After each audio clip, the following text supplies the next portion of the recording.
time now to welcome our next guest. She has waltzed, tangoed and lifted the glitter ball, not once, but twice. But now Oti Mabuse is swapping sequins for storytelling. Yeah, what she calls a dream career move. She's written the very first romantic novel called Slow Burn, which is full of dance and plenty of spice. Yeah. So here to tell us all is Oti. Oti, everybody.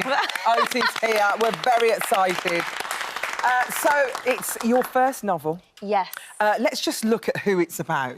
She's a black woman, sexy. She's a dancer. Was it based on anyone in particular at all?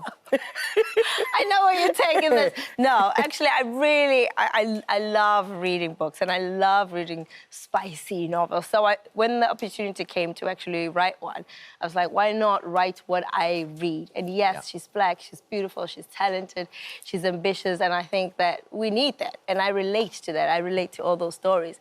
And she is in love with a guy called Gabriel, an Italian stallion. Oh, it sounds toxic already, doesn't it? Is he toxic? Is he a toxic man? A little bit. You know, it has to start somewhere, right? You need that in the story. Hang on a minute. He starts She's a dancer. She's black, sexy, fantastic. She falls in love with an Italian dancer. Yeah. What are we basing this whole thing on? On nothing, guys. No, come on, this has got to be stories from what you've seen, or maybe friends who have gone through certain things. Exactly, that is it. So I have so many friends in the industry, and I really wanted to capture stories that I've come across, stories that I've seen, stuff that I've experienced, and actually create my own storyline. Well, if you're going to write something, you want to write what you know, right? I mean, that's the or what you imagine, right? You want to imagine things, or like the world you know. Exactly, and that's what I love. I mean, there's so many books out there about Latin and ballroom. I wanted to make one that felt a little bit saucy and a little bit fun. I mean, I feel like also this time of year, it kind of gets dark, it gets heavy. And just to have a book to disappear that feels light, that feels warm, is something I felt people would love to read. What's the basis? Where's the storyline start? So she's a dancer, he's a dancer, how does it... Yeah, so they start in Paris at the World Championships and they have the night of their lives. Mm-hmm. And in her head, this is the last night ever because she has to go back and go do something else. And for him, meeting her, this is the beginning of their love story. Yeah. And then she disappears in the middle of the night because she's got to go home, you know? Mom and Dad are like, come home. You need to have this dance. Does he follow her? He doesn't. He never sees her again for 13 years. They split, and the first time he sees her again is in London when he's holding auditions for her next partner. And I mean, Giles was reading earlier on. At what point is that? Is that at the beginning of their relationship, these steamy scenes? Well, not with her, because there's another guy. Oh, there's another guy? Yes. I'm loving this. Yes. Well, he's her side situation. Oh, yes. Right? And so before we get to those steamy scenes, she still has to deal with that situation before they get together. Well, listen, if you would like to hear a little bit of the steam coming out of this slow burn... And Giles's ears. Here is Giles reading Slow Burn by Oti Mabuse. His head dipped a little, as though he might be about to kiss me. Letting myself go with the intense need for him that suddenly overwhelmed me.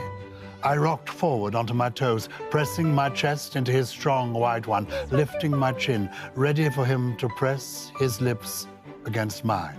He was centimeters away, then millimeters.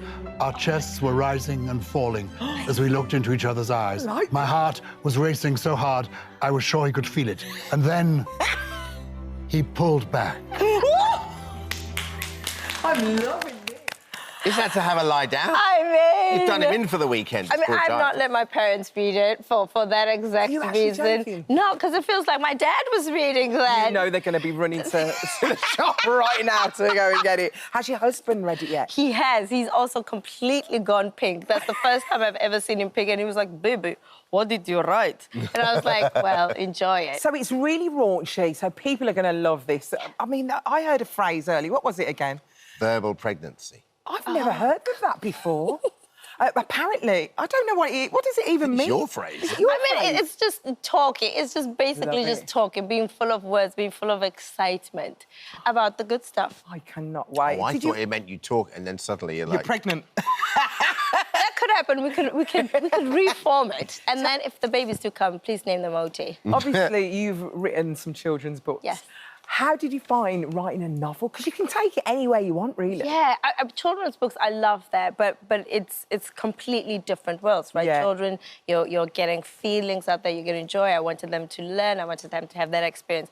With this, I think, I want you to feel something. I want you to feel the passion. I want you to feel the ambition. I also want you to go on a journey. We start in Paris, we go to London, then it's the life of a dancer, especially when they're on tour. And then you get to know the characters and who they are, and you realize that your background is what makes a dancer who they are.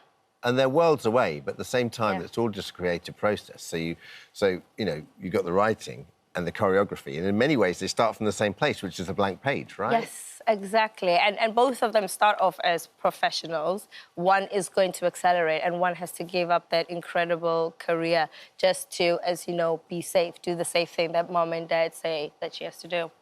Yeah. And I heard you're even thinking about a second book. Oh, off the back of this. Would it be the same characters? No, it will not. So you've got the buzz, you've got the bug for this now. That's it. You know, I'm a big, like I said, fan of just the genre, but also the fact that with spicy novels, the family is very important. It's how you create the whole story, but the family is important. She's got two other sisters, Nolo and Nasedi, and the second book is going to follow the other sisters and their journey. Well, speaking of sisters, what's really interesting is the sister that doesn't dance, your sister that doesn't dance, you say, is it Femelo? Pimelo, yes. Femelo, sorry. You say is probably the best dancer? She was. was. The best dancer? It came so natural to her, honestly. Latin ballroom, she represented South Africa at the World Championships. Mutsi and I, we had to work. We had to work. It was a lot of personality, but we really had to work. But she didn't want to do it. No. She decided to become a mechanical engineer. Amazing. Which we're not complaining about, really. Because when this doesn't work, she'll be paying the bills. But the thing, it was your mum who told you all go to dance school, didn't she? Yeah, it was my mom who started the dance school, and she put us all into dancing. So all three of us were professional dancers. Yeah, thank goodness for my mom. And then at some point, it was my mom who was like, you need to stop. Girls, you need to go get proper jobs. Like, this is not a proper job. Yeah. Yeah. So with Strictly, because you're still choreographing. Yes, so how does that work? Do they... You go in early doors or... Yeah. It depends when you're choreographing. Usually I would do I think they do about the first 9 choreographies And this in is July. for the pros? This is for the professionals, yes. And they do them in July, and then they pre-record them through August. But this year, I'm doing towards the end of the series, so I'll be in November. But it's amazing. They're all so talented. And they're your mates. Exactly. They're your friends. They respect you. You've done it. You know what they're going through. Yeah, and they want to dance. Are they your friends? Like, are there some that have come up now that you don't know? Like a new generation? I don't know the new 2 ones, but I'm excited to meet them. I think it's Alexis Wall. She's contemporary hip-hop jazz, which is incredible because the show has also evolved. And so she's going to bring, like, that new generation of dancers who can not only do Latin and ballroom, but all of the genres. I didn't know the lineup was out. Yeah. Like, it must have happened when I was on holiday or something. Yeah, but you can't say that on television. I didn't, because I think I was on holiday. Okay, we'll blame it on the vacation. Yeah, we've got to... I mean, what do you think about the lineup? Hang on a minute. Nitro from Gladiators, Danny he's going to be great, isn't he? Alex Kingston. Oh, what if Alex Kingston was professionally trained back in the day? Jimmy Boyd Hasselbank, Bavinda Sapau, George Clark, Lavoie, Chris Robshaw, the Queen. Ellie Goldstein, Thomas Skinner, Vicky Patterson, It's a Stephen good lineup. Dennis. Yeah. From Neighbours.